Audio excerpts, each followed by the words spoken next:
गुड़हल की कलियां बिना खिले ही गिर रही हैं। नए पत्ते कुछ इस तरीके से कर्ल होकर आ रहे हैं, मुड़े हुए पत्ते हैं और पत्ते पीले हो जाते हैं। ये वाली प्रॉब्लम अक्सर अगस्त में हो जाती है। बरसात ख़त्म होने के बाद जब तेज़ धूप निकलती है तो आपके गुड़हल की पत्तियां अक्सर मुड़ी हुई, कलियां झड़ जाती हैं और पत्ते पीले होने लगते हैं। ऐसे में इनको एक स्पेशल खाद देने की ज़रूरत होती है, जो आप भी अगस्त में अभी अपने सभी गुड़हल के पौधे को दे दीजिए, जिससे कि आने वाले नवंबर दिसंबर तक आपके गुड़हल में अच्छी फ्लावरिंग होती रहेगी। पौधा मुरझाकर सूखेगा नहीं या गिरेगा नहीं। पौधे की ग्रोथ भी अच्छी होगी और लश ग्रीन पत्तियां निकल कर के आएंगी। गुड़हल के पौधे में कुछ खास समस्याएं होती हैं जो अभी बरसातों के बाद यानी अगस्त सितंबर में देखने को मिलती हैं। जैसे पौधे की जो वृद्धि है, विकास है, वह रुक जाता है, या फिर जो नई पत्तियां निकल के आती हैं वो मुड़ी हुई रहती हैं, या फिर पत्तियां पीली दिख रही हैं और जो भी कलियां बन रही हैं वो सड़ कर अपने आप ही गिर जा रही हैं, और जो फ्लावरिंग हो रही है वो काफ़ी छोटी हो रही है साइज़ में। ये सारी समस्याएं या इनमें से एक दो भी प्रॉब्लम्स आपके गुड़हल में हो रही है तो इस खाद को देने से आपके गुड़हल की सारी प्रॉब्लम सॉल्व हो जाएगी। ये जो खाद है ये आपके पौधे के इम्यूनिटी को भी बढ़ाएगा, यानी कि पौधे की जो स्टेम है वह काफ़ी मोटी होगी। कैल्शियम एक ऐसी चीज़ होती है जो पौधे के लिए एक ज़रूरी खाद है, और कैल्शियम एक हाई फर्टिलाइज़र होता है जो आपके पौधे के सेल वॉल जो होते हैं, जो स्टेम होती है, उसको मजबूत बनाता है, और जड़ों को भी मजबूत बनाने के लिए और नई जो पत्तियां या कलियां बन रही हैं उसको ज़्यादा बड़े फूल लेने के लिए आप कह सकते हैं प्रोत्साहित करता है। बरसात के बाद अक्सर हमारे गुड़हल का पौधा कमज़ोर होने लगता है, क्योंकि लगातार बारिश होती है और फिर पौधा हर वक्त मॉइस्चर लिए रहता है या नमी में रहता है। ऐसे में कई बार स्टेम को सही फर्टिलाइज़र नहीं मिलने से स्टेम सूखने लगते हैं और पौधा हमारा मरने के कगार पर पहुंच जाता है। पौधे में ज़रूरी खाद नाइट्रोजन, पोटेशियम और फास्फोरस तो हम देते ही हैं, साथ ही साथ कैल्शियम भी ऐड करना ज़रूरी होता है। कैल्शियम वही चीज़ है जो पौधे के स्टेम को मजबूती देता है, और स्टेम मजबूत होते हैं तो कलियां और पत्तियां बहुत ही अच्छी निकल कर के आती हैं। अभी आप ये कर सकते हैं कि यदि आपके गुड़हल में ये वाली प्रॉब्लम आ रही है तो हल्की ट्रिमिंग कर दीजिए अपने गुड़हल के पौधे की, और ये चेक कीजिए कि फ्लावरिंग ना होने की वजह कहीं मिलीबग या बहुत ज़्यादा पौधों पर किसी चीज़ का अटैक तो नहीं है, फ्लाइज वगैरह का।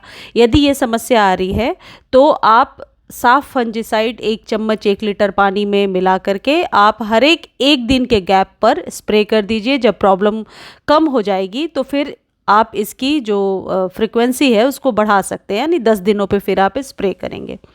इसके बाद आपको क्या करना है, पौधे को धूप में रखिए, लगातार धूप में रखिए। मिट्टी का सूखना बहुत ज़रूरी है। जब मिट्टी लगातार बहुत दिनों तक गीला होता है उसके बाद ही आपके पौधे में आप देखना मिलीबग्स का अटैक होने लगता है। यदि धूप में भी रखा हुआ है और उसकी जो सॉइल है वह हमेशा गीली रहती है तो ऐसे में पौधे में बहुत जल्दी फ्लाइज या मिलीबग का अटैक होता है।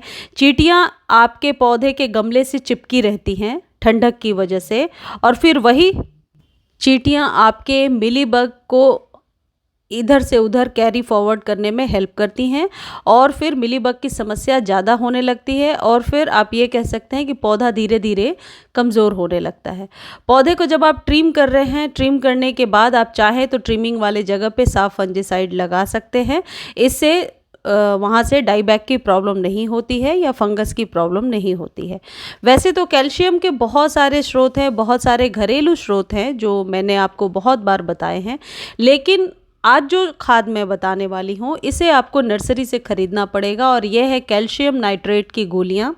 बहुत ही फास्ट असर करता है और बहुत ही जल्दी पानी में सॉल्युबल है, बहुत जल्दी घुल जाता है पानी में। तो यदि किसी पौधे में बहुत ज़्यादा प्रॉब्लम हो रही है तो आप इसका जल्दी से इस्तेमाल करके 3-4-5 दिनों में रिज़ल्ट ले सकते हैं, और मैं समझती हूँ कि बरसातों के बाद एक बार अपने पौधे में इसको ज़रूर दे देना चाहिए। देखिए मेरे पौधे की स्टेम जो बहुत मोटी है इसका यही रीज़न है कि कैल्शियम पे बहुत फोकस करती हूँ मैं, कि कैल्शियम प्रॉपर मात्रा में आपके पौधे को मिलनी चाहिए। जाहिर है ओवरडोज नहीं होना चाहिए, लेकिन कैल्शियम के जो घरेलू स्रोत हैं, जो कई बार आपको बताती रही हूँ, उन्हें भी आप इस्तेमाल कीजिए और इसे भी महीने में एक बार आपको इस्तेमाल करना है।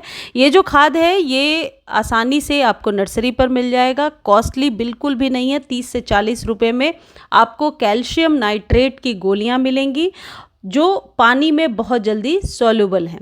अब इसको करना क्या है मैं आपको बताती हूँ। सबसे पहले आप उस पौधे की मिट्टी की गुड़ाई कर लीजिए जिसमें आपको खाद देना है। इसको दोनों फॉर्म में आप इस्तेमाल कर सकते हैं। आप वाटर में मिला करके, पानी में मिला करके भी दे सकते हैं और ड्राई फॉर्म में भी दे सकते हैं। बहुत टाइम से यदि मिट्टी गीली है तो आप चाहे तो एक दिन वेट कर लीजिए, मिट्टी की गुड़ाई करके छोड़ दीजिए, मिट्टी को थोड़ा सा सूखने दीजिए, उसके बाद इसे आप पानी में घोल करके दे दीजिए। इससे क्या होगा कि बहुत जल्दी बूस्टअप हो जाएगा आपका पौधा। जब लिक्विड फर्टिलाइज़र हम अपने पौधे को देते हैं तो एनर्जी बहुत ही जल्दी मिल जाती है हमारे पौधे को। अब इसकी क्वांटिटी देख लीजिए, 1 चम्मच है छोटे चम्मच से। इसे आप आधे लीटर पानी में मिलाइए और अपने 2 गमले को आप दे सकते हैं।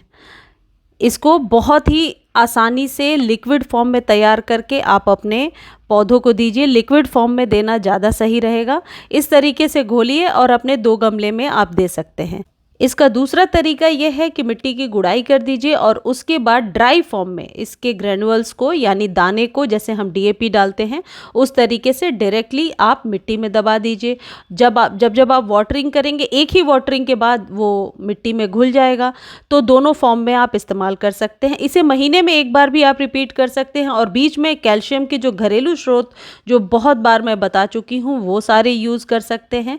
लेकिन इस खाद का रिजल्ट बहुत ही अच्छा है। जिनके पौधे बिल्कुल मुरझा रहे हैं, मर रहे हैं, उनके लिए ये बहुत ही अच्छा साबित होगा। पत्तियां बहुत ही लश ग्रीन निकल करके आएंगी और जिनकी कलियां बहुत जल्दी झड़ जाती हैं तो कलियों को एक इम्यूनिटी भी ये मिलेगा, क्योंकि ये कैल्शियम का एक बहुत अच्छा स्रोत है। आपका पौधा स्ट्रॉन्ग दिखेगा और इसके बहुत सारे फ़ायदे हैं, ये मुझे समझाने की ज़रूरत नहीं है। आपको पता ही है कि कैल्शियम हमारे मानव शरीर के लिए भी और पौधों के लिए, दोनों के लिए इक्वली इम्पॉर्टेंट होता है।